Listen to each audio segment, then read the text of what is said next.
Pernah nggak kamu masuk ke satu ruangan yang isinya orang-orang yang nggak kamu kenal semuanya, tapi cuma dalam 10 menit kamu udah terlihat ngobrol seru dengan banyak orang? Atau pernah nggak teman-teman kamu bilang, kok bisa aja sih kamu punya topik ngobrol? Kalau iya, kemungkinan besar kamu adalah seorang sanguinis. Sanguinis itu dikenal sebagai tipe temperamen yang ceria, penuh energi, suka bergaul, dan selalu bisa buat suasana buram jadi hidup. Kalau kamu mau tahu lebih lanjut, yuk kita cek tanda-tanda apa aja sih di sini yang cocok buat kamu. Pertama, kamu suka ketemu dengan orang.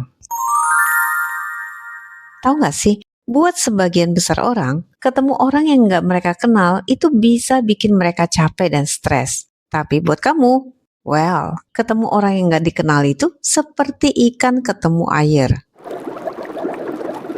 Semakin kamu ketemu banyak orang, kamu akan semakin semangat. Karena kamu bisa menyebarkan pesona kamu dan menambah banyak teman. Makanya kalau nih, ada acara-acara seperti kumpul-kumpul keluarga, reuni, pesta, nongkrong bareng teman, biasanya kamu nggak perlu dipaksa. Kamu malah sangat antusias buat datang. Ayo ngaku. Kedua, kamu gampang ngobrol dengan siapa saja. Buat banyak orang, waktu ketemu orang yang mereka belum kenal, mereka biasanya akan diam. Wait and see dulu. Sampai mereka diajak ngobrol, baru mereka akan merespon. Nah, tapi itu nggak berlaku buat kamu. Kadang, cukup 5 menit aja kamu duduk di samping orang yang nggak kamu kenal, kamu dengan santai bisa menyapa mereka dan mengajak mereka ngobrol dengan asik. Kalau nggak percaya, coba ingat deh. Pernah nggak waktu kamu lagi antri lama? Apakah itu di kasir, ataupun waktu tunggu naik pesawat, atau nunggu antrian dokter yang panjang? Kamu duluan nyapa orang-orang di samping kamu, ataupun orang yang di samping kamu yang menyapa kamu duluan? Kalau pada kenyataannya kamu duluan yang memulai pembicaraan, confirm kamu adalah seorang sanguinis. Ketiga, kamu itu positif banget orangnya. Kalau ada masalah, biasanya kamu nggak akan stres ataupun sedih lama-lama. Ya, memang awalnya kamu akan stres ataupun sedih, tapi itu nggak akan lama. Karena nggak lama kemudian, kamu akan mulai mikir, ya sudah lah ya, nanti juga akan ada jalan keluarnya. Daripada stres terus, ngebahso enak kali ya. Dan kamu pun langsung ambil HP dan scrolling. Kira-kira bakso apa yang reviewnya paling bagus di aplikasi ojol?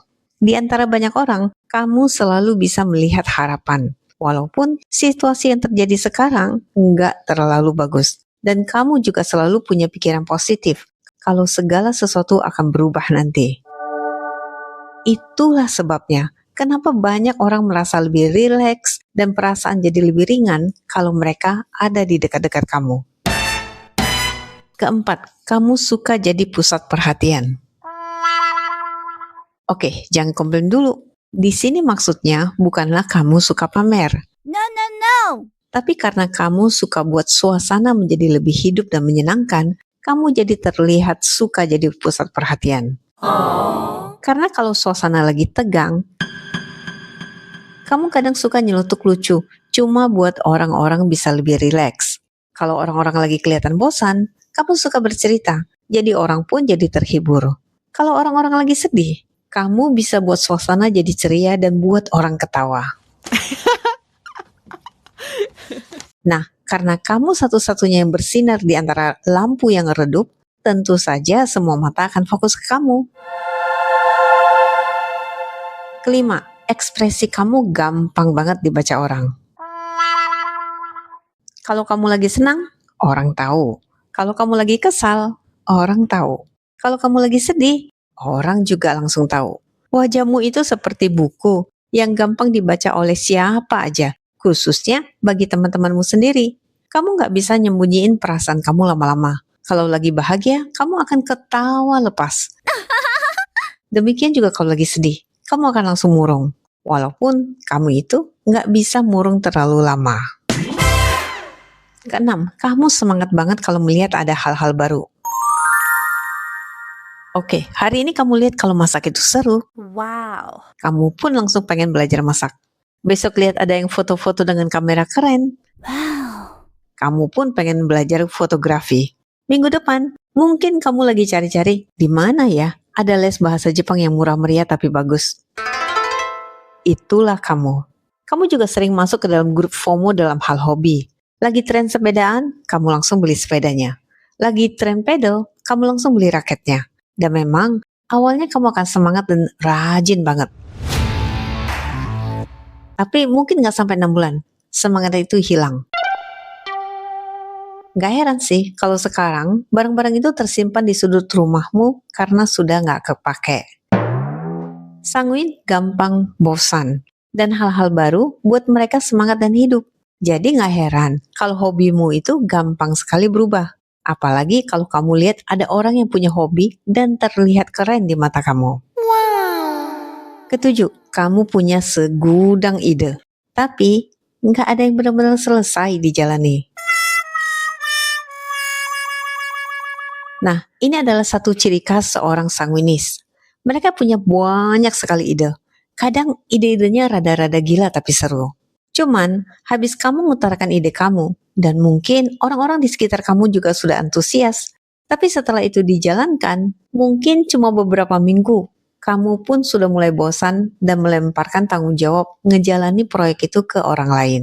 Dan kamu pun sering kepikiran ide-ide lain yang menurut kamu lebih hebat, lebih seru, dan bakalan lebih viral.